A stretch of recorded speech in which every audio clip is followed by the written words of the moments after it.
hingga hari ini di malam Jumat di penghujung tahun kita masih diperkenankan oleh Allah Subhanahu wa taala untuk mengadakannya secara bersama di tahun ini, tahun 2020 yang penuh dengan ujian dan cobaan kepada seluruh manusia. Namun terlepas dari itu, sesungguhnya kita harus sangat bersyukur masih diberikan nikmat untuk hidup, masih diberikan nikmat untuk bertahan hingga saat ini. Itu adalah bagian daripada nikmat Allah yang mungkin kadang kita lupakan, yang mungkin kadang kita tidak rasakan, karena nikmat itu kita rasakan tatkala diambil dan dikembalikan, dicabut dari kita nikmat tersebut oleh Allah Subhanahu wa taala. Barulah terasa nikmat-nikmat sehat, nikmat adanya pekerjaan dan lain sebagainya, baru terasa saat nikmat tersebut diambil oleh Allah Subhanahu wa taala. Dan alhamdulillah Allah masih mempercayakan kenikmatan tersebut kepada kita sehingga kita dapat hadir di sini dengan keadaan sehat walafiat. Salawat dan salam semoga tetap tercurah dan terlimpahkan selalu kepada Habibana wa Nabiyana Sayyidina Muhammad sallallahu alaihi wasallam. Beliaulah satu-satunya manusia yang Allah jamin keselamatan hidupnya baik di dunia maupun di akhirat. Beliaulah satu-satunya manusia yang Allah jadikan sebagai contoh bagi orang-orang yang ingin mendapatkan hidup bahagia di dunia maupun di akhirat. Tidak ada lagi contoh, tidak ada lagi panutan, tidak ada lagi sosok yang dapat dijadikan timbangan pembanding untuk orang-orang yang akan hidup dalam melaksanakan risalah dan agama Islam yang kaum ini selain Sayyidina Muhammad sallallahu alaihi wasallam. Tidak ada lain manusia yang sesempurna beliau diciptakan di bumi ini. Begitupun dengan para sahabatnya, tabi'un tabi'in, teman-teman sahabat. Semoga kita yang duduk di sini, yang hadir di sini, juga yang tadi melaksanakan salat berjamaah, kita semua termasuk orang-orang yang berusaha meniti jalan sesuai dengan apa yang Rasulullah SAW lakukan di masa lalu. Ikhwan fillah rahimahullah, di pekan kemarin kita sedikit membahas tentang penciptaan manusia, sejarah penciptaan manusia, yang mana kemarin kita sedikit mengulas di mana sih pentingnya manusia di sini, peranan manusia di dalam sejarah penciptaan manusia itu di mana, di dalam sejarah kehidupan itu di mana pentingnya. Nah, maka kemarin kita jelaskan bahwa ternyata manusia memiliki peranan yang sangat penting dalam kehidupan di dunia ini. Karena kemarin sempat kita jelaskan bahwa terciptanya alam semesta dan seluruh isinya itu hanya diperuntukkan untuk manusia, tidak untuk jin, tidak untuk binatang, tidak pula untuk malaikat, hanya untuk manusia. Sesosok makhluk yang dimuliakan oleh Allah Subhanahu wa taala. Bahkan kemarin dalam surat 17 surat Al-Isra Allah menyebutkan walaqad karramna, dan sesungguhnya kami telah memuliakan Bani Adam, keturunan Nabi Adam. Wa hamalnahum fil barri wal bahri, di daratan maupun di lautan. Wa faddalnahum, dan kami berikan kelebihan, berikan fadilah. Wa faddalnahum ala katsirin, dari kebanyakan nikmat khalaqna tafdila, dari kebanyakan makhluk-makhluk yang lain yang Allah ciptakan di muka bumi ini. Makhluk itu siapa saja? Bisa jadi malaikat, bisa jadi jin, bisa jadi alam semesta dan seterusnya. Tidak ada yang lebih Allah muliakan kecuali manusia. Itulah sedikit kemarin yang kita bahas tentang peranan manusia. Ikhwani fiddin rahimani wa rahimakumullah, pada kesempatan kali ini izinkan saya menyampaikan kembali lanjutan sejarah. Kita akan sedikit masuk ke dalam latar belakang penciptaan alam semesta atau proses penciptaan alam semesta. Ketika kemarin dibahas, kalau kita ibaratkan sebuah drama penciptaan alam semesta ini, maka tentunya harus ada latar tempatnya, harus ada tokohnya, harus ada sutradaranya. Dan maka sekarang yang akan kita bahas adalah latar kejadian, latar tempat di mana kejadian sejarah ini akan dimulai, yaitu di muka bumi atau alam semesta. Ikhwani fiddin rahimani wa rahimakumullah, penciptaan alam semesta ini Allah Subhanahu wa taala sudah jelaskan di dalam Al-Qur'an sejak 1400 tahun yang lalu. Itu di dalam beberapa ayatnya. Namun kalau kita melihat teori penciptaan alam semesta saat ini, itu baru ditemukan paling cepat itu abad ke-7, abad ke-18, sekitar tahun 1700-an. Bayangkan Al-Quran sudah membahas tentang penciptaan alam semesta dan baru ditemukan oleh para ilmuwan barat tahun 1700 atau abad ke-18. Begitu luar biasanya Al-Quran. Salah satunya adalah kalau yang dikenal di dunia umum ada disebut dengan teori nebula atau asap atau kabut. Al-Quran sudah menjelaskan ini di dalam surat 41 ayat 11, di mana yang berbunyi tsummastawa ilas samai wa hiya dukhanun faqala laha wa lil ardi ya bu'an lahu kaha qala ta'atayna qahirin. Allah berfirman, tsummastawa ilas sama, kemudian Allah beristiwa di langit, dan langit itu masih berupa asap. Wahia dukhon, langit itu masih berupa asap. Lalu dia berfirman kepada langit dan bumi, datanglah kamu berdua menuruti perintahku dengan patuh atau terpaksa. Ternyata yang ditemukan di abad 17 sudah Allah bahas di dalam surat 41 ayat, yang ditemukan di abad 18 sudah Allah bahas di surat 41 ayat 11. Di surat ini Allah jelaskan alam semesta tercipta dari dukhon, yaitu asap atau kabut. Ada beberapa lagi, salah satunya yang terkenal dan yang masih dipakai hingga sekarang, dipelajari oleh para astronom, itu teori yang paling terakhir ditemukan, biasa disebut dengan teori Big Bang atau ledakan besar.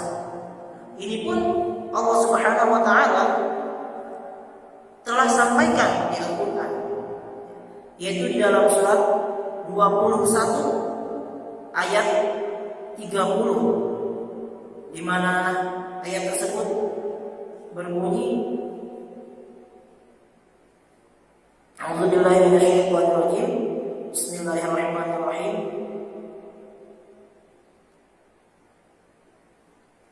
Alam yara alladziina kafaru anna as-samawati wal arda kanata ratqan fafataqnahuma wa ja'alna minal maa'i kulla shay'in hayyin afala yu'minun.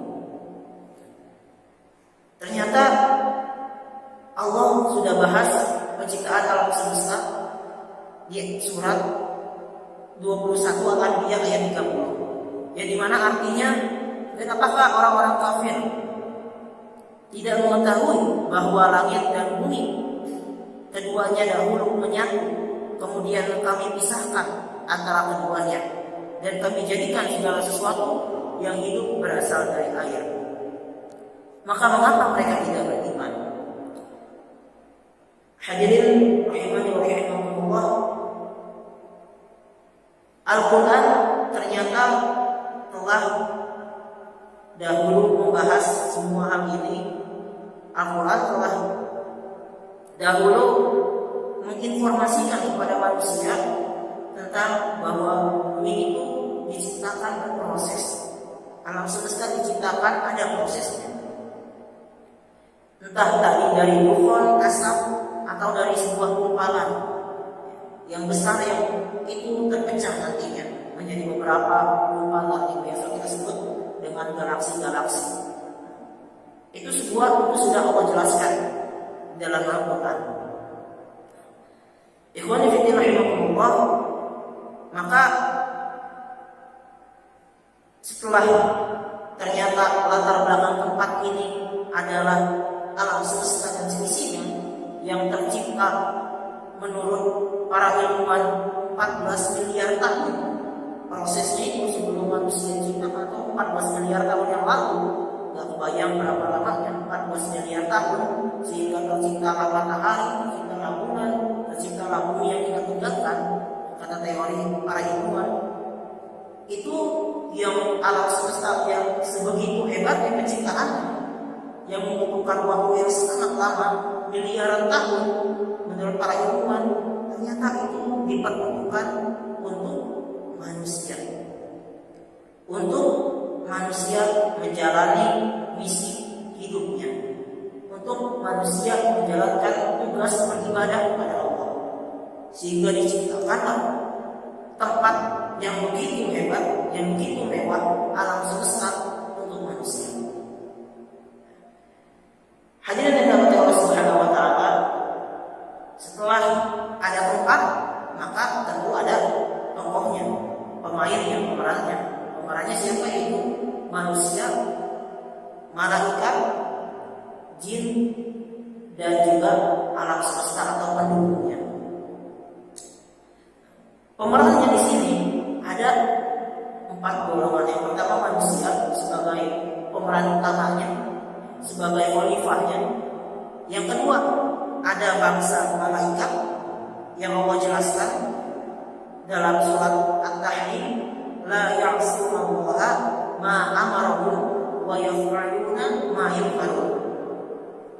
Bahwa malaikat itu termasuk golongan makhluk yang Allah ciptakan tidak akan pernah membangkang terhadap perintah Allah. La ya'sunallah, mereka tidak akan pernah bermaksiat kepada Allah. Wa yaf'aluna ma yu'marun, dan para malaikat akan selalu melakukan perintah Allah. Jadi golongan pertama adalah manusia sebagai tokoh utama, yang kedua adalah malaikat, makhluk yang akan selalu taat patuh kepada perintah Allah. Yang ketiga adalah golongan jin. Di sini termasuk jin, berarti bangsa iblis yang menentang perintah Allah. Bangsa jin juga mendapatkan perintah yang sama. Ya masyaallah, atau dalam surat 51 ayat 56, bangsa jin dan manusia diperintahkan untuk beribadah. Sama perintahnya untuk beribadah. Salah satunya adalah bangsa jin termasuk iblis yang menentang untuk bersujud atau menghormati Nabi Adam pada saat diperintahkan untuk bersujud. Tokoh ketiga iblis ini adalah sebagai tokoh pemeran yang jahat, atau kalau biasa disebutnya jahat penerawan, atau pemeran antagonis yang skenarionya sudah Allah gariskan bahwa iblis ini adalah untuk menggoda manusia agar mereka keluar daripada perintah-perintah Allah. Ada manusia, ada malaikat yang akan selalu taat, ada golongan jin, dan termasuk di dalamnya bangsa iblis, yang dimana Allah jelaskan bahwa bangsa iblis ini akan selalu menjadi penghambat manusia untuk beribadah, yang akan selalu menjadi ibadah. Yang terakhir adalah alam semesta, bumi, binatang, pohon-pohonan, bumi dan seisinya. Itu adalah peran pendukung. Bumi ini yang kita pijaki adalah peran pendukung untuk manusia mencapai tujuan untuk beribadah kepada Allah atau memenuhi tugasnya sebagai seorang khalifah di muka bumi. Itu ada 3 tokohnya. Ikhwan fillah rahimahullah, itulah sedikit penjelasan tentang tokoh-tokoh yang akan hadir dalam sejarah kehidupan manusia. Yang akan nanti insyaallah jika ada waktu kita bahas dari sejarah Nabi Adam diciptakan hingga akhirnya Nabi Muhammad Sayyidina Muhammad sallallahu alaihi wasallam sebagai penutup para nabi. Hadirin yang dirahmati Allah Subhanahu wa taala, setelah tokoh-tokohnya ada, maka di sana Allah Subhanahu wa taala setelah pemainnya lengkap, alam semestanya sudah ada, malaikat sudah diciptakan terlebih dahulu, jin sudah ada terlebih dahulu sebelum manusia. Alam semesta sudah diciptakan, ya sudah proses penciptaannya sudah selesai. Maka di sanalah dimulai cerita atau dimulai sejarah peradaban manusia yang dikenal dengan proses penciptaan Nabi Adam alaihissalam sebagai khalifah pertama di muka bumi. Di mana di sana Allah Subhanahu wa taala menjelaskan di dalam surat Al-Qasas surat 38 ayat 68 sampai ayat terakhir ayat 88. Di awal ayatnya Allah jelaskan, "Qul huwa nabaun 'azim." Katakanlah wahai Muhammad, proses penciptaan manusia itu adalah nabaun 'azim kata Allah. Apa itu nabaun 'azim? Nabaun 'azim adalah berita besar yang sangat mengagumkan atau yang sangat agung beritanya. Nabaun artinya itu adalah berita besar, berita yang mendapat, kalau sekarang mungkin berita viral sedunia, mungkinnya nabaun itu berita yang sangat besar. Nah setelah kata nabaun, Allah tambahkan lagi azim. Azim itu artinya yang maha agung atau yang sangat besar, lebih daripada akbar. Nabaun azim, berita besar yang sangat besar, berita yang sangat-sangat mengguncang. Dalam surat 38 ayat 68, Qul huwa nabaun azim, diawali oleh pengumuman Allah kepada seluruh makhluk bahwa akan diciptakannya seorang pemimpin di muka bumi, tokoh utama yang akan menjadi awal dan akan menjadi akhir dari alam semesta, yaitu manusia. Sebuah berita yang sangat-sangat besar, sehingga masuklah sejarah.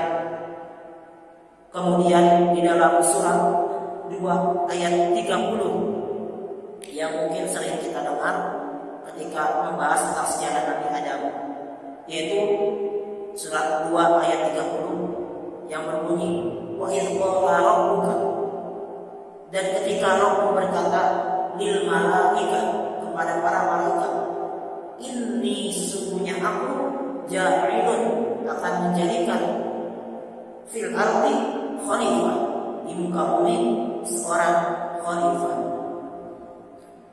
Setelah Allah umumkan bahwa akan ada berita besar, akan ada sesuatu yang akan besar terjadi, maka di sana Allah dimarahkan. Allah umumkan bahwa berita besar itu adalah ja'ilun fil ardi khalifah, menjadikan pemimpin di muka bumi yang baru, sesosok makhluk yang akan memimpin seluruh makhluk lainnya, yang tadi di awal telah dimuliakan dan bahkan lebih tinggi derajatnya daripada malaikat sekalipun ketika dia menjalankan tugas-tugasnya di muka bumi. Bahkan kalau Rasulullah SAW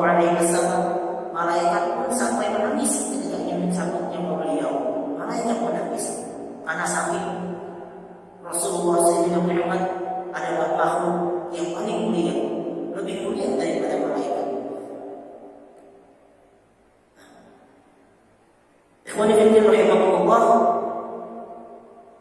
setelah pengumuman besar tersebut di wara besar bahwa akan adanya sesosok makhluk yang akan menjadi pemimpin, maka dilanjutkan ayat tersebut kata-katanya adalah, maka saat itu para malaikat yang mendengar pengumuman Allah, yang mendengar berita besar tersebut, menanyakan kepada Allah, bukan protes tapi lebih kepada bertanya kepada Allah.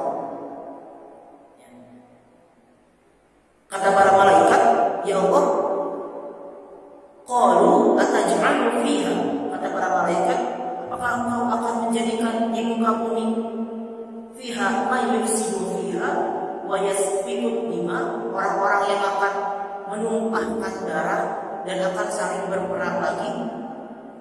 Karena sebelum manusia diciptakan ada makhluk yang hidup di muka bumi, di alam semesta. Ini adalah makhluk yang saling berperang dan saling menumpahkan darah. Yang tidak kita ketahui makhluk itu apakah kecil ataukah binatang, tidak diketahui dan belum ada penelitian yang membuktikannya. Maka kata itu, saat itu malaikat protes, atau bukan protes, bertanya, wahai Allah, apakah engkau akan menjadikan makhluk yang akan menumpahkan darah dan berperang lagi di bumi?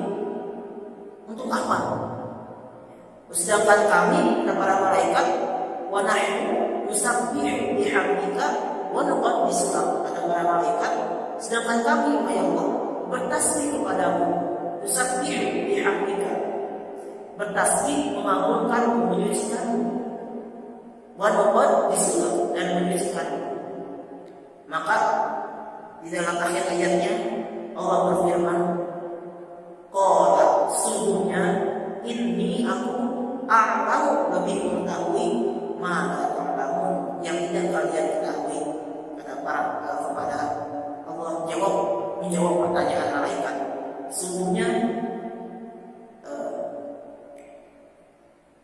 yang akan kami ciptakan atau skenario besar yang akan Allah ciptakan ini adalah yang tidak diketahui oleh para malaikat dan bangsa jin sekalipun. Makanya kalimat tersebut, qala inni a'lamu ma la ta'lamun. Ikhwani fillah rahimahullah, sekiranya untuk tahapan ciptaan manusia ini cukupkan sampai di sini. Yang pada intinya adalah manusia akan menjadi tokoh utama nantinya di dalam sejarah peradaban bumi hingga akhirnya kiamat nanti, yang menentukannya adalah manusia. Insyaallah jika ada